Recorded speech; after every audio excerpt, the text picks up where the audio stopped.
দ্বাদশ শ্রেণীর বন্ধুরা কি চিন্তিত? তোমাদের চিন্তার কোনো কারণ নেই। আজকে তোমাদের এই চিন্তারই মুশকিল আসান করব এই ভিডিওর মধ্যে। অর্থাৎ এই 4th সেমিস্টার তোমাদের সামনে শেয়ার করব। কোন সাবজেক্ট?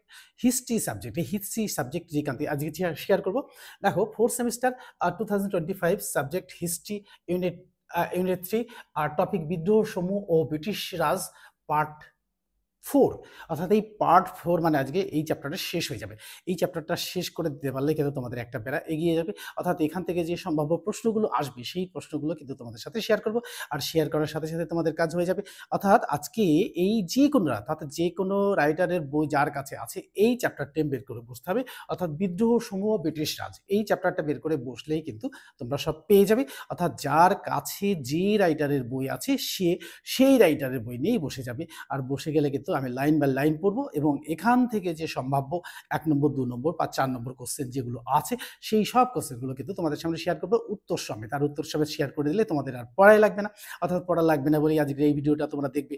আর আমার যারা সাবস্ক্রাইবার আছো তারা ভিডিওটি দেখার জন্য দেখার সাথে সাথে কিন্তু কি করবে না বন্ধুদের মধ্যে শেয়ার করে দেবে, একটা করে লাইক দিয়ে দেবে। আর তোমাদের সব প্রশ্ন যদি কিছু থাকে সেই প্রশ্নগুলো কিন্তু আমার সঙ্গে শেয়ার করবে, তাহলে আমি যথাসম্ভব উত্তর দেওয়ার চেষ্টা করবো। আর নতুন যারা ভিডিওটি দেখছো তারা কিন্তু চ্যানেলটিকে সাবস্ক্রাইব করে দেবে আর কি করবে বন্ধুদের মধ্যে শেয়ার করে দেবে। তাহলে চলো আর কথা না বেরিয়ে সরাসরি চলে যায় সেই ভিডিওর মধ্যে দিয়ে, যে ভিডিওর মধ্যে দিয়ে আমাদের 100% সফলতা আসবে। তাহলে চলো শুরু করি।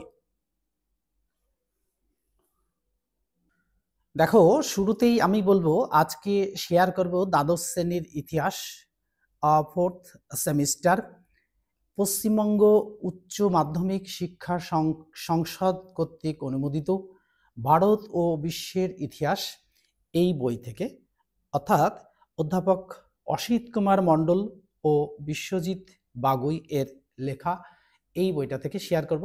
আমি বলেছি যার কাছে যে রাইটারের বই আছে সে সেই রাইটারের বইটা নিয়ে বসবে, শুধু চ্যাপ্টারটাকে তোমরা ঠিক করে রাখবে। অর্থাৎ চ্যাপ্টারটাকে যদি তোমরা ঠিক করে রাখো তাহলে কিন্তু আর কোনো সমস্যাই আসবে না। আমি এখান থেকে অলরেডি প্রথম চ্যাপ্টার থেকে, অর্থাৎ এই ব্রিটিশ বিদ্রোহ সমূহ ও ব্রিটিশ রাজ এই চ্যাপ্টার থেকে কিন্তু আমি অলরেডি 3টি ভিডিও শেয়ার করেছি তোমাদের সাথে। আজ কিন্তু এইখান থেকে শেয়ার করব। দেখো এখান থেকে শেয়ার করব। আর এই শেয়ার করার সাথে সাথেই এই চ্যাপ্টারটা শেষ হয়ে যাবে। আর এই চ্যাপ্টারটা শেষ হয়ে গেলে এখান থেকে যে প্রশ্নগুলো আমি সিলেক্ট করেছি তোমাদের সব স্কুলের যে, অর্থাৎ সব স্কুলেই এই কোশ্চেনগুলোই আসবে। অর্থাৎ তোমার স্কুলে একটা আসলে অন্য বন্ধুদের স্কুলে আরেকটা আসবে। অর্থাৎ এর বাইরে কোনো কোশ্চেন আসবে না। তাহলে এই আলোচনার শুরুতেই আমি বলে নিই, যদি এই বইটা থাকে অবশ্যই বইটা নিয়ে বসবে, আর যদি না থাকে তাহলে অবশ্যই শোনো। আর যে কোনো রাইটারের বইটা নিয়ে বসলেই কিন্তু হবে। তো দেখো আমি তোমাদের এইভাবে ছোটদের মতো বলছি, কেননা দেখো ছোটরাও কিন্তু ছোটদেরকেও বলতে হয়, অর্থাৎ স্টুডেন্ট মানেই টিচারের কাছে সবাই ছোট। তাই আমি বলবো যে বইটা নিয়ে যদি বসো তাহলে কিন্তু একটু সুবিধা হয়, কেননা একবার আমার সাথে সাথে দেখে নিলে আর কোনো সমস্যাই আসবে না। তাহলে চলো শুরু করি। দেখো সেপাই বিদ্রোহের প্রতি এই বুদ্ধিজীবীদের মনোভাব, অর্থাৎ বুদ্ধিজীবী মানুষ সমাজে থাকে, তাদের বিভিন্ন, অর্থাৎ তারা বিভিন্ন রকমভাবে কিন্তু মত পোষণ করে। আর এই মত পোষণের মধ্যে দিয়ে কিন্তু বোঝা যায় যে সত্যি সত্যি বুদ্ধিজীবী মানুষ যা চাইছে সেপাই বিদ্রোহ কি সেটা, যদি না হয় তার পক্ষে কিছু বক্তব্য আর বিপক্ষে কিছু বক্তব্য আসে। তা আমি লাইন বাই লাইন একটু পড়লে তোমাদের সুবিধা হবে। দেখো শিক্ষিত ভারতীয়দের একাংশ বিদ্রোহ সম্পর্কে উদাসীন ছিলেন। বিদ্রোহ কি হবে এটা জেনেই বা কি হবে, একেবারে উদাসীন। এর ব্যতিক্রম ছিল না এই বাঙালি শিক্ষিত সমাজ, কারণ তারা ভারতে ইংরেজ শাসনের অধীনে থাকাকে বেশি নিরাপদ মনে করেছিলেন, যে ইংরেজ শাসনের অধীনে থাকলে তারা সুরক্ষিত থাকবে এটা মনে করেছিলেন। এই জন্য তারা কিন্তু বিদ্রোহ সম্পর্কে একদমই উদাসীন ছিল বা ছিলেন। তাদের মনে হয়েছিল যে ভারতীয়দের পক্ষে এদেশে সুশাসন প্রতিষ্ঠা করা সম্ভব নয়। এটা কিন্তু তাদের মনের ব্যাপার, অর্থাৎ বুদ্ধিজীবী মানুষ কিছু কিছু মনে করেন, অর্থাৎ তারা নানা রকম সমীক্ষা করে এটা বলেন, আবার কখনো বা নিজেদের স্বার্থ সিদ্ধির উদ্দেশ্যে কিন্তু এটা বলে থাকেন। যদি তার স্বার্থ থাকে তাহলে তিনি ইংরেজদের পক্ষে নেবে আর আমাদের দেশের শাসনকে কিন্তু অবজ্ঞা করবে। তো দেখো কি কি হয়েছিল এই নব্যবঙ্গীয়দের দৃষ্টিভঙ্গি, এই নব্যবঙ্গীয় যারা ছিল তাদের দৃষ্টিভঙ্গি। শিক্ষিত বাঙালি সমাজের তালিকায় ছিল এই নব্যবঙ্গীয় সমাজ। এই নব্যবঙ্গীয় নেতা, তাহলে অর্থাৎ এই বাঙালি সমাজের কয়েকজন নব্যবঙ্গীয় নেতার নাম লেখো। তা দেখো এখানে কিন্তু একটা কোশ্চেন লুকিয়ে রয়েছে। দেখো নেতা কিশোরীচাঁদ মিত্র, ঈশ্বর গুপ্ত, অক্ষয় কুমার দত্ত প্রমুখ এই সিপাহী বিদ্রোহ তথা বিদ্রোহীদের হিংসাশ্রয়ী ধ্বংসাত্মক কার্যকলাপকে সমর্থন, পরের পাতায় চলে যাব, সমর্থন করেননি। দেখো এখানে চলে আসবো এই পাতাতে। এবার দেখো সিপাহী বিদ্রোহ সম্পর্কে, এখানে চলে আসবো একেবারে, হ্যাঁ, সিপাহী বিদ্রোহ সম্পর্কে শিক্ষিত বাঙালি সমাজের ধারণা হয়েছিল যে সিপাহীরা ইংরেজ শাসনের পরিবর্তে মোগল শাসন পুনঃপ্রতিষ্ঠা করতে ইচ্ছুক, যা তাদের পক্ষে মোটেই নিরাপদ ছিল না। তাহলে অর্থাৎ দেশীয় কিছু মানুষ, বাঙালি সমাজের কিছু মানুষ, তারা কি করেছিলেন, ইংরেজদের একটু বলে না যে ওই মানে কি বলবো, যে পেছনে পেছনে ঘুরে বেড়ানো কিছু লোক থাকে না, অর্থাৎ নেতা মন্ত্রীদের পেছনে পেছনে কিছু লোক ঘুরে বেড়ায়, এরাও কিন্তু ঠিক সেরকম ছিল, অর্থাৎ নিজেদের স্বার্থ সিদ্ধির উদ্দেশ্যে কিন্তু তারা এরকম করেছিল এবং মোটেই তাদের নিরাপদ বলে মনে হয়নি। 2 নম্বর দেখো এই প্রাতিষ্ঠানিক দৃষ্টিভঙ্গি দেখো, সমকালীন দুটি বাঙালি পরিচালিত রাজনৈতিক প্রতিষ্ঠান ব্রিটিশ ইন্ডিয়ান অ্যাসোসিয়েশন ও ন্যাশনাল মোহামেডান অ্যাসোসিয়েশন শুরু থেকেই সিপাহী বিদ্রোহ বিরোধিতা করেছে। অর্থাৎ কোন দুটি রাজনৈতিক প্রতিষ্ঠান ব্রিটিশদের বিরোধিতা করেছিল, এখানে কিন্তু একটা কোশ্চেন লুকিয়ে আছে। 3 নম্বর দেখো এই পত্রপত্রিকার দৃষ্টিভঙ্গি, হিন্দু পেট্রিয়ট পত্রিকায় হরিশচাঁদ মুখোপাধ্যায় বিদ্রোহীদের নৃশংস, বর্বর ও হত্যাকারী দস্যু বলে অভিহিত করেন। এটাও কিন্তু দেখো প্রশ্ন একটা, হিন্দু পেট্রিয়ট পত্রিকা কে, কার লেখা, কি ব্যাপার। সংবাদ প্রভাকর ও সংবাদ ভাস্কর পত্রিকাতেও বিদ্রোহীদের সমালোচনা করা হয়। বাঙালি চিন্তাবিদ ও সাহিত্যিক রাজনারায়ণ বসু এই বিদ্রোহের বিরোধিতা করেছিলেন। তারা দেখো সমাজের কিছু কিছু মানুষ এর বিরোধিতা করেছিলেন, তার জন্যই কিন্তু সিপাহী বিদ্রোহ দমন হয়েছিল। 4 নম্বর দেখো সম্ভ্রান্ত শ্রেণীর দৃষ্টিভঙ্গি। এই সম্ভ্রান্ত শ্রেণী বলতে যারা কি সমাজের উচ্চ শ্রেণীর মানুষ। কলকাতায় সম্ভ্রান্ত শ্রেণীর বহু ব্যক্তি যেমন রাধাকান্ত দেব, কালীপ্রসন্ন সিংহ প্রমুখ এই বিদ্রোহের বিরুদ্ধে পথে নেমেছিল। বিদ্রোহের বিরুদ্ধে মানে কি, বিদ্রোহের বিরুদ্ধে, অর্থাৎ বিদ্রোহ করা যাবে না, পথে নেমেছিল। মেট্রোপলিটন কলেজের এক প্রকাশ্য সভায় তারা নিন্দা প্রস্তাব গ্রহণ করেছিলেন। সেই প্রস্তাব সংবাদ প্রভাকর পত্রিকায় প্রকাশিত হয়। তাহলে দেখো একটা পত্রিকা যদি প্রকাশিত হয় তাহলে তো সেটা সবাই দেখবে, আর সেটা করেছিল কি এই সম্ভ্রান্ত শ্রেণীর কিছু মানুষ। এই প্রসঙ্গে সাহিত্য সম্রাট বঙ্কিমচন্দ্র চট্টোপাধ্যায় বলেছিলেন, অনেক কাল আমাদের পরাধীন থাকতে হবে। তাহলে এই সাহিত্য সম্রাট বঙ্কিমচন্দ্র বুঝতে পেরেছিলেন যে না, এই সিপাহী বিদ্রোহ ব্যর্থ হওয়ার পেছনে কিন্তু আমাদের দেশীয় মানুষের ভূমিকা ছিল। তাই জন্যই কিন্তু আমাদের কি বলেছিলেন যে অনেক কাল আমাদের পরাধীন থাকতে হবে, অর্থাৎ কাদের অধীনে, ইংরেজির অধীনে কিন্তু পরাধীন থাকতেই হবে। এবার আসবো আমরা বিদ্রোহের গুরুত্ব। দেখো ইংরেজ ইস্ট ইন্ডিয়া কোম্পানি তার এই পূর্ণ শক্তি অর্থাৎ পুলিশ বাহিনী, সামরিক শক্তি ও প্রশাসন যন্ত্রকে কাজে লাগিয়ে 1858 খ্রিস্টাব্দের মধ্যে 20শে জুন অর্থাৎ সিপাহী বিদ্রোহ দমন করে। এই ব্যর্থতার সত্ত্বেও এই বিদ্রোহের কতগুলি ইতিবাচক দিক ছিল। যেমন এই ইতিবাচক দিকগুলো দেখো কিরকম, যে গবেষক কল্যাণ কুমার সেনগুপ্ত সম্পাদিত recent writing on the revolt of 1857 বলেছিলেন কি, এই গ্রন্থ থেকে জানা যায় যে সিপাহী বিদ্রোহ ছড়িয়ে পড়েছিল অসম, আলিগড়, বিহার, বুন্দেলখণ্ড, বোম্বাই, দিল্লি, মধ্য ভারত, গুজরাট, গঙ্গা যমুনা বিধৌত সমভূমি, জব্বলপুর, কানপুর, মিরাট, অযোধ্যা, পাঞ্জাব, রাজস্থান প্রভৃতি অঞ্চল। এইভাবে এই ভারতের প্রায় 1 লক্ষ বর্গ কিলোমিটার এলাকা জুড়ে এই বিদ্রোহ কিন্তু হয়েছিল। এই বিদ্রোহের ফলে 4 লক্ষ মানুষ নিহত হচ্ছে। দেখো বিদ্রোহতে কম মানুষ, মানে 4 লক্ষ মানুষ, বুঝতে পারছো যে 4 লক্ষ মানুষ নিহত হয়েছিল। তো তাহলেও কত মানুষ বিদ্রোহে যোগদান করেছিল তা সহজেই অনুমান করা যায়। 4 লক্ষ মানুষ যদি মানুষকে যদি নিহত করা হয় তাহলে কত লক্ষ মানুষ কিন্তু এই বিদ্রোহে সামিল হয়েছিল, এটা একটা ইমাজিনই করা যায়। 2 নম্বর দেখো এই বিদ্রোহের জাতি ধর্ম বর্ণ নির্বিশেষে বহু মানুষ ব্রিটিশদের বিরুদ্ধে এক বিরচিত সংগ্রামে সামিল হয়েছিল। পরবর্তী সময়ে এই সংগ্রাম ভারতে সংগ্রাম দ্বারা ভারতীয়দের যে ব্রিটিশ বিরোধী আন্দোলনে সামিল হয়েছিল তা বলার অপেক্ষা রাখে না। এই জন্যই অনেককে এই বিদ্রোহকে ভারতীয় জাতীয়তাবাদের নামান্তর বলে বর্ণনা করেছে। ৩ নম্বরে আমরা বলতে পারি যে এই বিদ্রোহ চলাকালীন ভারতীয়দের মধ্যে যে একটা সুন্দর সাম্প্রদায়িক সম্প্রীতির ভাব গড়ে উঠেছিল তা বলা বাহুল্য। একথা স্বীকার করেছেন অনেক ইংরেজ ঐতিহাসিক ও সমকালের কয়েকজন ব্রিটিশ আমলা। এই প্রসঙ্গে ঐতিহাসিক জন উইলিয়াম কে এর মতে এই প্রণিধানযোগ্য, তিনি বলেছেন যে সে সময় হিন্দু মুসলমান সকলেই ব্রিটিশদের বিরুদ্ধে গিয়েছিল। তাহলে দেখো, হিন্দু মুসলমান সব ধর্মের মানুষই কিন্তু এই বিদ্রোহে সামিল হয়েছিল, অর্থাৎ ইংরেজি শাসন থেকে মুক্তি পাওয়ার লক্ষ্যে কিন্তু তারা এরকম সামিল হয়েছিল। 4 নম্বর দেখো, এই বিদ্রোহের মধ্যে দিয়ে ভারতে ইংরেজ শাসনের অবসান ঘটেনি ঠিকই, কিন্তু এই বিদ্রোহ ছিল ইংরেজ প্রশাসনের কাছে একটি বড় ধাক্কা। অর্থাৎ দেখো, এই চলার পথে যদি একটা বড় ধাক্কা দেওয়া যায় তাহলে কিন্তু তারা অবশ্যই কিন্তু থেমে পড়ে, অর্থাৎ তারা চোখড হয়ে যায় যে এরপরে কি হতে পারে। তাই ইংরেজ সরকার কিন্তু এই বিদ্রোহে বিরাট বড় রকমের একটা ধাক্কা খেয়েছিল।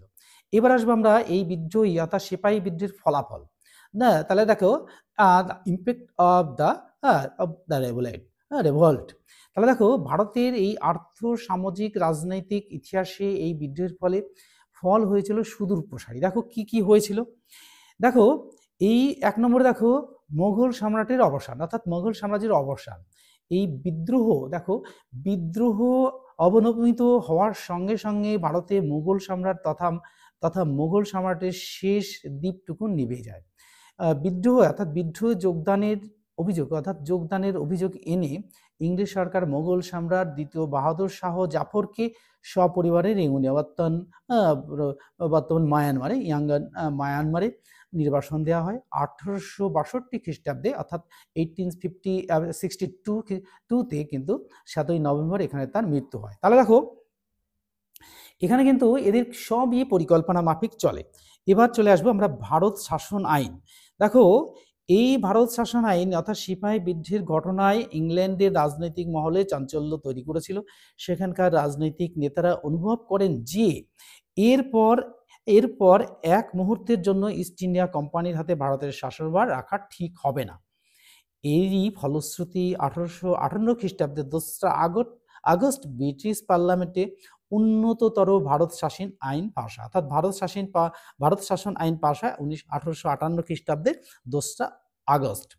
1858 খ্রিস্টাব্দে ভারত শাসন আইন অর্থাৎ the government of India act কবে পাশ হয়, এটা কিন্তু ইম্পর্টেন্ট কোশ্চেন। এই আইন অনুসারে সর্বপ্রথম ভারতে কি হয়েছিল, সর্বপ্রথম ভারতে ইস্ট ইন্ডিয়া কোম্পানির শাসনের অবসান ঘটানো হয়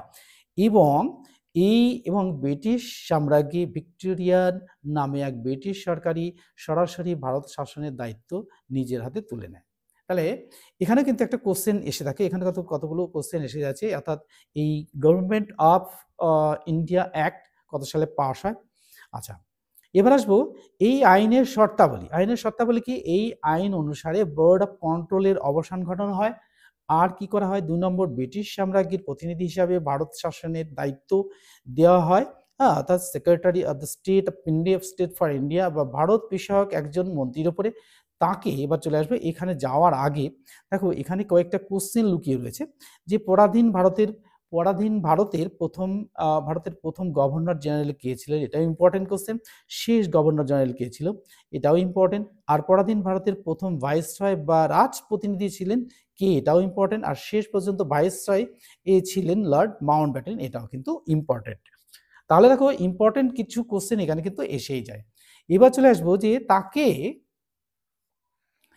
তাকে বলা হয় ভারত সচিব। কাকে? এই ভিক্টোরিয়া মন্ত্রী যে তাকে, তিনি এই কাজে একজন ব্রিটিশ পার্লামেন্টের কাছে দায়বদ্ধ ছিলেন। তিনি ছিলেন এই ব্রিটিশ পার্লামেন্টের সদস্য। তাকে সাহায্য করার জন্য 15 জন সদস্য গঠিত হয়েছিল, অর্থাৎ ব্রিটিশ পার্লামেন্টকে সাহায্য করার জন্য কতজন সদস্য নিয়ে ওটা তৈরি হয়েছিল, 15 জন। এটাও কিন্তু ইম্পর্টেন্ট কোশ্চেন। এই উপদেষ্টা মণ্ডলী যাকে বলা হয় ভারত সচিব এই ভারত সচিবের সদস্য সংখ্যা কত? দেখো, এর 15 জন সদস্যের মধ্যে 8 জন ছিলেন ব্রিটিশ নাগরিক, বাকিরা ছিলেন ভারতীয় উপনিবেশী। এই মোতাবেক প্রথম ভারত সচিব হন লর্ড স্ট্যানারলি। তাহলে এটাও কিন্তু ইম্পর্টেন্ট। আর তার সদর দপ্তরটি অবস্থিত ছিল লন্ডনে, এটাও ইম্পর্টেন্ট, যার নাম হয় ইন্ডিয়া অফিস। এটাও কিন্তু ইম্পর্টেন্ট। এখানে 3টে কোশ্চেন কিন্তু এখানে রয়েছে, আমি তোমাদের সামনে বলে দিচ্ছি, এগুলো কিন্তু পড়বে। 3 নম্বর দেখো, ভারতে শাসনভার পরিচালনার জন্য মহারানী ভিক্টোরিয়ার প্রতিনিধি হিসাবে একজন ভাইসরয় বা রাজ প্রতিনিধি নিযুক্ত হয়। এই সূত্রে ভারতের প্রথম ভাইসরয় নিযুক্ত হন লর্ড ক্যানিং। এটাও কিন্তু ইম্পর্টেন্ট, যিনি ইতিপূর্বে ভারতের গভর্নর জেনারেল হিসাবে নিযুক্ত ছিলেন। ভাইসরয় পদটি সৃষ্টির পর থেকেই ভারতের শাসন ও বিচার সংক্রান্ত সমস্ত ক্ষমতা কার্যত ব্রিটিশ কর্তৃপক্ষের অধীনে চলে যায়। সেদিক থেকে বিচার করলে দেখা যায় যে ভারত শাসনের ক্ষেত্রে গভর্নর জেনারেল যে ক্ষমতা ছিল তা সংকুচিত হয়, কারণ তা থেকেই তিনি ব্রিটিশ কর্তৃপক্ষ তথা ভারত সচিব মুখাপেক্ষী হয়ে পড়েছিল। এবার আসবো আমরা অন্যান্য যে সংস্কারগুলো, অর্থাৎ ভারত শাসন আইন কবে পাশ হয়? এই 1858। এটাও কিন্তু ইম্পর্টেন্ট। ঘোষণার পর ব্রিটিশ সরকার আরও কিছু শাসনতান্ত্রিক কর্মসূচি গ্রহণ করে, যেমন সেই কর্মসূচিগুলো এবার পড়ব। দেখো, এগুলো লাইন বাই লাইন না পড়লে কিন্তু কোনো কিছুই বোঝা যাবে না। তাই ইতিহাস মানেই প্রত্যেকটা লাইন ভালো করে পড়তে হবে, আর প্রত্যেকটা লাইন পড়ে সেখান থেকে ছোট ছোট কোশ্চেন বের করাই কিন্তু একটা টাফ ব্যাপার। আর ইতিহাস যদি ভালো করে না পড়ো, অর্থাৎ কোশ্চেন যদি ঠিকঠাকভাবে না পড়ো, তাহলে কিন্তু উত্তর দেওয়া কঠিনই হয়ে যাবে। আর এই ছোট ছোট প্রশ্নগুলো আমি তোমাদের সামনে শেয়ার করব এই জন্যই যে এই কোশ্চেনগুলো সরাসরি কাকে বলে হিসাবে আসতে পারে, টিক দ্য কারেক্ট অ্যান্সার হিসেবে আসতে পারে, ফিল ইন দ্য ব্ল্যাঙ্কস হিসাবে আসতে পারে, এবং ম্যাচিং হিসাবেও কিন্তু আসতে পারে। কখন কোন স্কুল কিভাবে কোশ্চেনগুলো দেবে এটা কিন্তু কেউ বুঝতেই পারবে না। অর্থাৎ সেই জন্য সব কোশ্চেনগুলো কিন্তু সঠিকভাবে পড়তে হবে। এবার চলে আসবো যে বিচার সংক্রান্ত, অর্থাৎ ইন্ডিয়ান কাউন্সিল অ্যাক্ট অনুযায়ী পূর্বের সদস্য আদালতগুলি বাতিল করা হয়। এর বদলে প্রত্যেক প্রদেশে একটি করে হাইকোর্ট স্থাপন করা হয়, আর হাইকোর্টের 1/3 বিচারক নিয়োগ করা হতো ICS এর সদস্য থেকে। বাকিরা আসতেন হাইকোর্টের উকিল ও নিম্ন আদালতের জজদের মধ্যে থেকে। তাহলে দেখো, এবার আসবো যে সামরিক সংস্কার, এতে সামরিক দিক থেকে কি সংস্কার এসেছিল। এবার দেখো, এই সিপাহী বিদ্রোহের কথা মাথায় রেখে ব্রিটিশ সরকার নতুন সেনাবাহিনী নীতি গ্রহণ করে, অর্থাৎ 1861 খ্রিস্টাব্দ থেকে ইংরেজ কোম্পানির সেনাবাহিনীতে ব্রিটিশ সাম্রাজ্যের সেনাবাহিনী বলে ঘোষণা করা হয়। আর ভারত দেশীয় ইউরোপীয় সেনার আনুপাতিক হার নতুন করে নির্ধারিত হয়। সেজন্য বেঙ্গল প্রেসিডেন্ট অনুপাত হয় ভারতীয় সেনা ইস টু ইউরোপীয় সেনা। তাহলে 2জন ভারতীয় সেনা এবং 1জন ইউরোপীয় সেনা, মুম্বাই মাদ্রাজ, এই অনুপাত হয়ে দাঁড়ায় 3:1। এই আনুপাতিক হারের দরুন ভারতীয় সেনার সংখ্যা কম হয়, অর্থাৎ 1,40,000। অন্যদিকে ইউরোপীয় সেনার সংখ্যা বেড়ে যায় 65,000। তাহলে দেখো, হ্যাঁ, বেড়ে গিয়ে দাঁড়ায় 65,000। তাহলে কি হলো, যেসব জাতি গোষ্ঠী সেনারা সিপাহী বিদ্রোহে যোগদান করেছিল, সরকার তাদের আধা সামরিক জাতি বলে ঘোষণা করে। তাহলে আধা সামরিক জাতি কোনটা, এটাও কিন্তু ইম্পর্টেন্ট কোশ্চেন। অন্যদিকে শিখ, গোর্খা, পাঠানদের সামরিক জাতির আখ্যা দেওয়া হয়, অর্থাৎ এই সামরিক জাতির আখ্যা কারা? শিখ, গোর্খাদের আর পাঠানদের, যাতে ভারতীয় সেনারা এই জাতীয়তা বোধ উদ্দীপ্ত হতে না পারে, সেদিকে সরকার তীক্ষ্ণ নজর শুরু করে। এছাড়াও গোলন্দাজ বাহিনীতে ভারতীয় সেনা রাখা নিষিদ্ধ হয়। এটাও কিন্তু ইম্পর্টেন্ট। এবার চলে আসবো, দেখো 1861 এর ভারত শাসন আইন। 1861 খ্রিস্টাব্দে ঘোষিত ভারত শাসন আইনে কিছু, অর্থাৎ বিশেষ কিছু ত্রুটি লক্ষ্য করা যায়। এই আইন দ্বারা শাসন কার্য ভারতীয়দের মতামত গ্রহণের কোনো জায়গা ছিল না। এই অসুবিধা দূর করার জন্য ব্রিটিশ পার্লামেন্ট 1861 খ্রিস্টাব্দে একটি নতুন কাউন্সিল অ্যাক্ট বা পরিষদ ঘোষণা করে। এই আইনে কি বলা হয়, এবার এই আইনে কি বলা হয় সেগুলো দেখবো। দেখো, ভারতের বড়লাট প্রশাসনিক ক্ষমতার দিক থেকে সর্বশক্তিমান হয়ে ওঠে, অর্থাৎ সামরিক ক্ষমতাটা তাদের হাতে চলে যায়। 2 নম্বর দেখো, তার কেন্দ্রীয় আইন পরিষদের সদস্য সংখ্যা 6 থেকে বৃদ্ধি করে 12 করা হয়, অর্থাৎ আইনসভায় কিন্তু 6 থেকে বৃদ্ধি করে 12 করা হলো। এদের মধ্যে অর্ধেকের বেশি ছিল বেসরকারি সদস্য, বাকিরা ভারতীয়ের মধ্যে থেকে মনোনীত হতো। 3 নম্বর দেখো, তখন থেকে ভারতের প্রদেশগুলি দেখাশোনার কাজের জন্য একজন করে চিফ কমিশনার বা লেফটেন্যান্ট গভর্নমেন্ট বা ছোট লাট নিযুক্ত হয়। 4 নম্বর পয়েন্টস দেখো, বাংলা, মাদ্রাজ, মুম্বাই প্রেসিডেন্সিতে একজন করে গভর্নর নিযুক্ত করা হয় এবং এখানে কেন্দ্রের মতো পৃথক আইন প্রণয়নের অধিকার দেওয়া হয়। 5 নম্বর পয়েন্ট দেখো, প্রাদেশিক রাজ্যগুলি ভূমি রাজস্ব আদায় ও অন্যান্য অর্থ সংক্রান্ত অধিকার লাভ করে, যা ইতিপূর্বে ছিল না। সেই সূত্রে বড়লাট লর্ড মিও 1870 খ্রিস্টাব্দে শাসন ব্যবস্থার বিকেন্দ্রীকরণ নীতি গ্রহণ করেন। তাহলে এটাও কিন্তু ইম্পর্টেন্ট কোশ্চেন। তিনি প্রদেশগুলির পুলিশ, কারা, শিক্ষা, স্বাস্থ্য ও পূর্ত বিভাগের খাতে ব্যয় নির্বাহের জন্য অর্থ বরাদ্দের ব্যবস্থা করেন। 1877 খ্রিস্টাব্দে বড়লাট লর্ড লিটন এই বিকেন্দ্রীকরণ নীতি আরও প্রসারিত করে আবগারি আইন ও বিষয় সংক্রান্ত দয়ের দায়িত্ব প্রদেশগুলি হাতে তুলে নেয়। এরপর 1882 খ্রিস্টাব্দে বড়লাট লর্ড রিপনের আমলে কিছু অর্থনৈতিক সংস্কার সাধিত হয়। তিনি মোট আইন আদায়কৃত রাজস্বকে 3 ভাগে ভাগ করেন, অর্থাৎ কেন্দ্রীয়, প্রাদেশিক এবং যৌথ। প্রদেশগুলি প্রদেশের রাজস্বের ওপর অধিকার লাভ করে। এটা কিন্তু ইম্পর্টেন্ট। এবার চলে আসবো আমরা মহারানী ভিক্টোরিয়ার ঘোষণাপত্র, অর্থাৎ সিপাহী বিদ্রোহের পর ভারতের শাসনভার এই ব্রিটিশ সাম্রাজ্ঞী ভিক্টোরিয়ার হাতে অর্পিত হয়। তিনি একটি ঘোষণাপত্রে ভারতীয় শাসন ব্যবস্থার রূপরেখা তুলে ধরেন, যা ইতিহাসে মহারানী ভিক্টোরিয়া ঘোষণাপত্রে নামে পরিচিত। তাহলে দেখো, এটা কিন্তু ভেরি ভেরি ইম্পর্টেন্ট। এটা কিন্তু পরীক্ষায় এসে বসে আছে, এটা ধরেই নিতে পারো। এবার আসবো যে এই ঘোষণাপত্রে কি বলা হয়, অর্থাৎ 1858 খ্রিস্টাব্দে 1 নভেম্বর ভারতের বড়লাট লর্ড ক্যানিং এলাহাবাদ থেকে পাঠ শেষ শোনান, অর্থাৎ পাঠ করে শোনান। কি শোনান দেখি একটুখানি।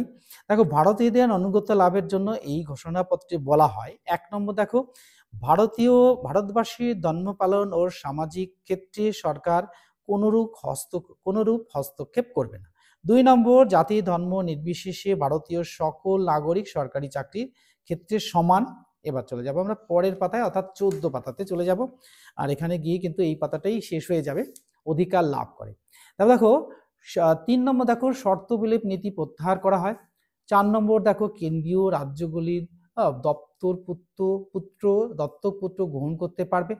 5 নম্বর দেখো, ইতিপূর্বে দেশীয় রাজ্যগুলির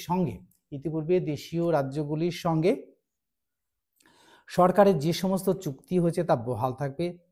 6 নম্বর দেখো, দেশীয় রাজ্যগুলির অভ্যন্তরীণ বিষয়ে সরকার কোনো হস্তক্ষেপ করবে না। 7 নম্বর দেখো, মহাবিদ্রোহের সময় হত্যাকাণ্ডের সঙ্গে যারা প্রত্যক্ষভাবে জড়িত ছিল তারা ব্যতীত অন্যান্য অভিযুক্তদের মুক্তি দেওয়া হবে। আর 8 নম্বর দেখো, সরকার এখন থেকে এদেশে সাম্রাজ্য বিস্তার নীতি পরিত্যাগ করবে। আর 9 নম্বর দেখো, ভারতীয় ধর্মীয় স্বাধীনতা ভোগ করবে, অর্থাৎ যার যেটা ধর্ম আছে সে সেটাই ভোগ করবে, আর তাদের উপর বলপূর্বক খ্রিস্টান ধর্ম চাপিয়ে দেওয়া হবে না ইত্যাদি। এই হচ্ছে মহারানী ভিক্টোরিয়ার ঘোষণাপত্র। এবার আসবো, এইখান থেকে কিছু সমালোচনা আসে, কিন্তু দুঃখের বিষয়, মহারানী ভিক্টোরিয়া ঘোষণাপত্র ঘোষিত হওয়ার পরেও সাম্রাজ্যবাদী সরকারের মনোভাবের কোনোরূপ পরিবর্তন হয়নি। এত যে পরিবর্তন হলো, এর কোনো পরিবর্তন সরকারে কিন্তু মনোভাব প্রকাশ পায়নি। ভারতীয়দের প্রতি সরকার বঞ্চনা ও ঔদাসীন্য ও বৈষম্যমূলক নীতির কোনো পরিবর্তন হয়নি। এটাই কিন্তু আমরা পড়ব। দেখো, এখানে একটা বড় কোশ্চেন লুকিয়ে রয়েছে। এই বড় কোশ্চেনটা হবে এমন, দেখো কোশ্চেনটা এমন হবে এই সমালোচনা থেকে, যে কেন যে এই মহারানী ভিক্টোরিয়ার ঘোষণাপত্র সরকার কোনো মনোভাব দেখায়নি, তার এগেইনস্টে কিন্তু একটা কোশ্চেন হবে, মহারানী ভিক্টোরিয়ার ঘোষিত নীতিগুলি সরকারিভাবে কোনো পরিবর্তন হয়নি কেন। এটা কিন্তু ভেরি ভেরি ইম্পর্টেন্ট। এই কোশ্চেনটা কিন্তু তোমরা সবাই পড়বে। আর দেখো, এই প্রশ্নগুলো লেখার সময় তোমরা তো অবশ্যই জানো যে সূচনা একটা দেবে, আর প্রত্যেকটা পার্ট, ধরো এই প্রশ্নের উত্তর দেখো, একটা দুটো তিনটে চারটে পাঁচটা ছটা পার্ট আছে, আর এখানে একটা সাতটা। অর্থাৎ এই সূচনায় একটা দেবে, সূচনা দেওয়ার পর কিন্তু প্রত্যেকটা পার্ট কিন্তু ভাগ ভাগ করে লিখবে, স্টার দিয়ে লিখবে, তাহলে কিন্তু তোমাদের পরীক্ষাটা কিন্তু সুন্দর হবে, আর নম্বরটাও কিন্তু বেশি পাবে। তো তার জন্য আমাদের কি করণীয়? তাহলে করণীয় কি, দেখো আমরা যদি এরকমভাবে কোশ্চেনগুলো লিখি, দেখো একটুখানি দেখিয়ে দিই তোমাদের, তাহলে কিন্তু তোমরা বুঝে যাবে। দেখো এরকম যদি দেখাই, দেখো এখান থেকেই দেখা যাবে যে সূচনা সূচনা হ্যাঁ, সূচনা একটা দেবে, সূচনা দেওয়ার পরে কিন্তু এই যে লাইনটা, সূচনা দেওয়ার পরে কিন্তু লাইনটা লিখলে, হ্যাঁ, এই লাইনটা লেখার পরে দেখো আর একটু নিচের দিকে দেখায়, দেখা যাচ্ছে না, এখান থেকে লিখি সূচনা। দেখো সূচনা যদি আমরা এরকম দিই, তাহলে দেখো এখান থেকে একটা লাইন লিখলে, এখান থেকে লাইন লিখলে, এইভাবে সূচনা দিলে, তারপরে দেখো একটা স্টার দেবে, এখান থেকে শুরু করবে, হেডিংটা দেবে, দেওয়ার পরে কিন্তু এখান থেকে শুরু করলে, তারপরে কিন্তু এটাকে এখান থেকে শুরু করলে, এখান থেকে শুরু করলে, দিয়ে এরকম জায়গায় শেষ হবে, অর্থাৎ এখান থেকে শুরু হলে এখানে শেষ। তাহলে দ্বিতীয় প্যারাটা হয়ে গেল। এবার তৃতীয় নম্বর পড়া যখন তখন দেবে না, তখন কিন্তু এখানে একটা স্টার দেবে আর এদিকে একটা স্টার দেবে, তাহলে এটাও শুরু করলে, এটাও কিন্তু হয়ে গেল।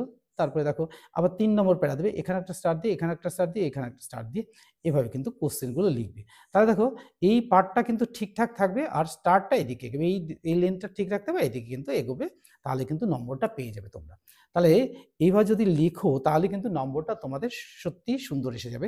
এইভাবে প্রত্যেকটা পার্ট যদি তোমরা লিখতে পারো, তাহলে কিন্তু পরীক্ষায় কিন্তু নম্বর কিন্তু পুরো নম্বরই এসে যাবে, এখানে কোনো রকমভাবে নাম্বার কাটতে পারবে না। অর্থাৎ এক্সামিনের কাছ থেকে তোমাদের নাম্বারটাকে ছিনিয়ে নিতে হবে। দেখো ছিনিয়ে নিতে না পারলে কিন্তু তোমরা ফেলিওর হয়ে যাবে। তাই এটা লেখার সময় কিন্তু আমাদের এগুলো মাথায় রাখতেই হবে। তো দেখো এখানে প্রশ্নটা তো বলেছি, এবার দেখো দেশীয় রাজন্যবর্গের নীতি, যাতে এই দেশীয় রাজারা ভবিষ্যতে কোনো ব্রিটিশ বিরোধী বিদ্রোহে সামিল না হয়, সেজন্য তাদের প্রতি তোষণ নীতি প্রয়োগ করা হবে। তাদের এই প্রতিশ্রুতি দেওয়া হয় যে সরকার তাদের রাজ্য রক্ষা করবে, তাদের খেতাব রক্ষা করবে এবং ইত্যাদি। সেই জন্য অযোধ্যায় তালুকদারদের তালুক ফিরিয়ে দেওয়া হয়, এই উদ্দেশ্য ছিল। আর এর উদ্দেশ্যই ছিল যাতে তারা ব্রিটিশ সরকারের একনিষ্ঠ অনুগত প্রজা ভূমিকা পালন করে।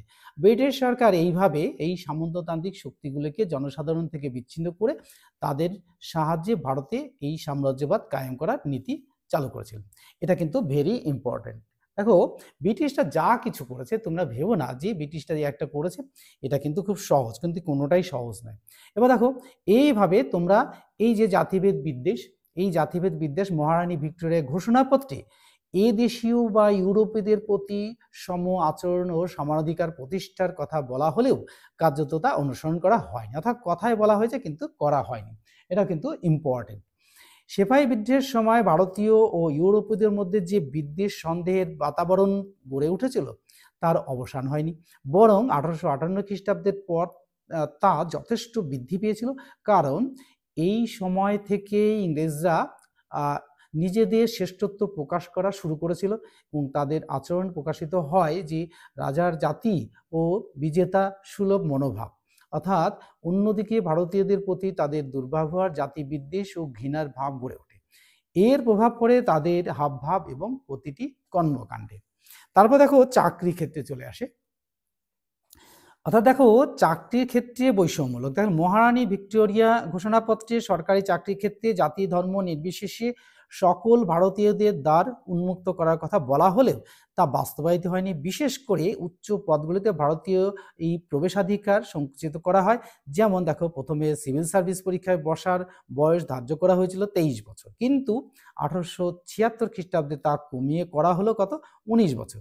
এই কারণে দেখো ইংরেজরা জানতো এই এত কম বয়সে কোনো ভারতীয় পরীক্ষার্থীর পক্ষে এই পরীক্ষায় বসা সম্ভব নয়। তাহলে দেখো কত বড় চালাক, 23 থেকে 19, 20, 21, 22, 20, 21, 22, 23, এই দেখো এই যে 4টে বছর, ভাবতে পারছো যে এখানে উচ্চ শিক্ষা লাভ করতে গেলে কি কি করতে হয়, তারা কিন্তু ইংরেজরা জানতো যে এরা বুঝতে পারবে না। আসলে এই ব্রিটিশ সরকারের উদ্দেশ্য ছিল ভারতের অর্থাৎ প্রশাসন যন্ত্রের গুরুত্বপূর্ণ পদে ইংরেজ কর্মচারীদের নিয়োগ করে ব্রিটিশ আধিপত্য প্রতিষ্ঠা করা, এটাই ছিল তাদের প্রথম উদ্দেশ্য। এই জন্য পুলিশ, পূর্ত, চিকিৎসা, ডাক, শুল্ক প্রভৃতি বিভাগে উচ্চ পদগুলিতে ইংরেজদের নিয়োগ করা শুরু হয়ে যায়। তাহলে বুঝতেই পারছো কত বড় কত বড় বিচক্ষণের মতন কাজ তারা করে, অর্থাৎ কাজ যেটা করবে সেই পূর্ব পরিকল্পিতভাবেই কিন্তু কাজগুলো করেছে। এবার দেখো বিভেদ নীতির প্রয়োগ, অর্থাৎ মহাবিদ্যের অভিজ্ঞতা থেকে ইংরেজরা বুঝেছিল ভারতীয় মুসলমানরা মূলত এই বিদ্রোহ যোগদান করেছিল ভারতে মুঘল সাম্রাজ্য প্রতিষ্ঠা করতে। সেই জন্য সেই সঙ্গে তারা এই রাজনৈতিক অধিকার পুনরুদ্ধার করতে এই জন্য তারা কিন্তু বিদ্রোহে সামিল হয়েছিল। এই জন্য ইংরেজরা মুসলমানদের কাছ থেকে মুখ ফিরিয়ে নিয়ে হিন্দু তোষণ নীতি শুরু করে। যদিও 1870 খ্রিস্টাব্দ থেকে তারা পুনরায় মুসলিম তোষণ শুরু করে, আর আসলে তাদের উদ্দেশ্য ছিল এই তোষণ তথা বিভেদ নীতি দ্বারা এই দুই জনগোষ্ঠীর মধ্যে বিভেদের প্রাচীর গড়ে তোলা। তাহলে হিন্দু এবং মুসলমান এই দুটো জাতির মধ্যে যদি বিভেদের প্রাচীর তুলে দেওয়া যায় তাহলে তো ওদের খুব সুবিধাই হয়। এই নীতি কার্যকর হয়েছিল সরকারি চাকরির ক্ষেত্রে। এইভাবে ব্রিটিশ সরকার কর্তৃক ভারতের সাম্প্রদায়িকতার বিষবৃক্ষ রোপণ অর্থাৎ করা কিন্তু কাজটি এর কাজটি সন্তর্পণে সেরে ফেলে, অর্থাৎ যে এই যে একটা বিষবৃক্ষের বীজ বপন করে গেল, অর্থাৎ এই যে এটাই কিন্তু পরে একটা বড় মারাত্মক আকার ধারণ করেছিল। এবার আসবো আমরা শেষ পয়েন্টসে। দেখো দেশীয় রাজনীতি অর্থাৎ রাজ্য নীতি। মহারানী ভিক্টোরিয়ার ঘোষণাপত্রে বলা হয়েছিল সরকার দেশীয় রাজ্যগুলি বলপূর্বক জয় করবে না, কিন্তু পরে তারা এই নীতি অনুসরণ করেনি। 1862 খ্রিস্টাব্দে লর্ড ক্যানিং ঘোষণা করেন যে মহারানী ভিক্টোরিয়াই হলেন সমগ্র ভারতের একচ্ছত্র অধিপতি। এই উদ্দেশ্যে 1877 খ্রিস্টাব্দে তাকে ভারত সম্রাজ্ঞী বলে ঘোষণা করা হয়। এটাও কিন্তু ভেরি ইম্পর্টেন্ট কোশ্চেন। ফলে এই দেশীয় রাজ্যগুলির ওপর ব্রিটিশ সরকারের প্রবল নিয়ন্ত্রণ প্রতিষ্ঠিত হয়। সেই তালিকায় ছিল এই উত্তরাধিকারী মনোনয়ন, কর্মচারী নিয়োগ, বিদেশ ভ্রমণ, শাসন ব্যবস্থা প্রভৃতি বিষয়। এইভাবে দেশীয় রাজ্যগুলি ব্রিটিশ সাম্রাজ্যের এই রক্ষাপ্রাচীরে পরিণত হয়। এবার আসবো আমরা মূল্যায়ন, অর্থাৎ আমি বলেছি কোশ্চেন লেখার সঙ্গে সঙ্গে সমস্তটা পয়েন্টস দেবে, পয়েন্টস দেওয়ার পরে কিন্তু একটা মূল্যায়ন বলে লিখবে। মূল্যায়নটা লেখার উদ্দেশ্যই হচ্ছে যে তুমি এ থেকে কি বুঝেছো, অর্থাৎ সিপাহী বিদ্রোহের পর ভারত শাসন আইন বা ভারতীয় পরিষদ আইন দ্বারা বেশ কিছু প্রশাসনিক ও অন্যান্য সংস্কার করা হয়েছিল। সেই সঙ্গে মহারানী ভিক্টোরিয়া ঘোষণাপত্র দ্বারা ভারতীয়দের জন্য বেশ কিছু প্রতিশ্রুতি দেওয়া হয়েছিল, কিন্তু সংস্কার ও পুনর্গঠনের নামে ইংরেজরা যা কিছু করেছিল বা প্রতিশ্রুতি দিয়েছিল তা এই খাতা কলমেই থেকে গিয়েছিল, অর্থাৎ নিয়ম করেছিল, নিয়ম কিন্তু বলবৎ হয়নি, অর্থাৎ তারা কার্যক্ষেত্রে দেখায়নি, অর্থাৎ কার্যকর হয়নি। কারণ এদেশে ব্রিটিশ সাম্রাজ্যবাদী মনোভাবের কোনো পরিবর্তন হয়নি, অর্থাৎ তাদের প্রথম থেকেই উদ্দেশ্য এদেশকে কিভাবে গ্রাস করবে, এই গ্রাস করার নীতি কিন্তু তাদের মাথার মধ্যে সবচেয়ে বড়ভাবে কাজ করেছিল। এই জন্য তারা প্রতিটা পদক্ষেপ ফেলেছিল কিন্তু অনেক হিসাব করে। উপরন্তু এই ভারতীয়দের প্রতি তারা এই বৈষম্যমূলক নীতি গ্রহণ করে। এই জন্য ঐতিহাসিক রমেশচন্দ্র মজুমদার মহাবিদ্রোহ পরবর্তী অধ্যায়কে ব্রিটিশ ভারতের এই প্রতিশ্রুতি ভঙ্গের অধ্যায় বলে অভিহিত করেছেন, অর্থাৎ ঐতিহাসিক বলতে ছাড়েন না। স্বভাবতই শিক্ষিত ও জাতীয় স্বার্থ সচেতন ভারতীয়দের একাংশের মধ্যে একটি অভিজাত তান্ত্রিক প্রতিক্রিয়া দেখা দিয়েছিল। তাহলে দেখো আমরা এই চ্যাপ্টার থেকে যে প্রশ্নগুলো সিলেক্ট হয়েছে এটাও কিন্তু একটা ভেরি ভেরি ইম্পর্টেন্ট কোশ্চেন। এটা কিন্তু আর মহারানী ভিক্টোরিয়ার ঘোষণাপত্রে এই দুটো কোশ্চেনই কিন্তু এখান থেকে আজকে যে আলোচনা হলো তার মধ্যে থেকে কিন্তু খুবই গুরুত্বপূর্ণ, এই দুটো কিন্তু তোমরা পড়বে। অর্থাৎ এখান থেকে সমস্তটাই বলে দিলাম, কিভাবে কোশ্চেনটা লিখলে তোমরা নাম্বারটা পাবে সেটাও বলে দিয়েছি। অর্থাৎ আমি বলতে চাইছি যে প্রত্যেকটা স্কুলের এক্সামিনার বা যারা পরীক্ষা খাতা দেখেন তারা কিন্তু নম্বর দেওয়ার জন্যই বসে থাকেন, কিন্তু আমাদের যারা ছাত্রছাত্রী আছো তোমাদের উচিত যে যেন তেন প্রকারেও কিন্তু নাম্বারটা নিতেই হবে। তাই কোশ্চেনগুলো লেখার সঙ্গে সঙ্গে অর্থাৎ তোমরা তো ছোট ক্লাসে পড়ো না, তোমাদের অত বেশি আমরা জ্ঞান দিতে পারি না। তা সত্ত্বেও আমি বলবো যে তোমরা কিন্তু অবশ্যই ভালো করে পড়বে, অর্থাৎ যেমন করে আমরা পড়তে বললাম, অর্থাৎ আমি যেভাবে পড়তে বললাম এইভাবে পড়বে, দেখবে খুব সহজেই নাম্বারটা পেয়ে যাবে। আর পাই টু পাই লাইন ধরে পড়তে হবে। ইতিহাস মানেই অনেক পড়তে হবে, অনেক পড়লেই কিন্তু কোশ্চেনগুলো সব হয়ে যাবে। আর এখান থেকে তোমাদের আরেকটা সহজ যেটা রাস্তা আমি আজকে বলে দিচ্ছি, সেটা হচ্ছে যে আমি এই যে আলোচনার মধ্যে দিয়ে যে ছোট প্রশ্ন, বড় প্রশ্ন যেগুলো শেয়ার করব, সেগুলো কিন্তু আমি একটা খাতায় তুলে রেখেছি। খাতা থেকে কোশ্চেনগুলো বলবো, উত্তরগুলোও বলবো, আর একটা স্ক্রিনশট তুলে নেবে যাতে তোমরা ওই কোশ্চেনগুলো পড়তে পারো পরে। আর আমার যারা সাবস্ক্রাইবার আছো তারা অবশ্যই করে কিন্তু একটা লাইক দিয়ে দেবে, আর বন্ধুদের মধ্যে শেয়ার করে দেবে। আর সমস্যা হলে অবশ্যই বলবে। যে কোনো সমস্যার সমাধানে আমি কিন্তু তোমাদের পাশে আছি আর থাকবো। তাহলে চলো আমরা সেই কোশ্চেনগুলো, যে কোশ্চেনগুলো সিলেক্ট করেছি সেই কোশ্চেনগুলো এবার তোমাদের সামনে শেয়ার করি। দেখো, শেয়ারের শুরুতেই আমি বলবো যে এখান থেকে একটা স্ক্রিনশট তুলে নেবে, আর আমি কিন্তু পার্ট পার্ট করে তোমাদের সামনে শেয়ার করবো। তাদের শেয়ার করলে পরে হবে কি, তোমাদের কোশ্চেনগুলো সব হয়ে যাবে। তাহলে চলো শেয়ার করি।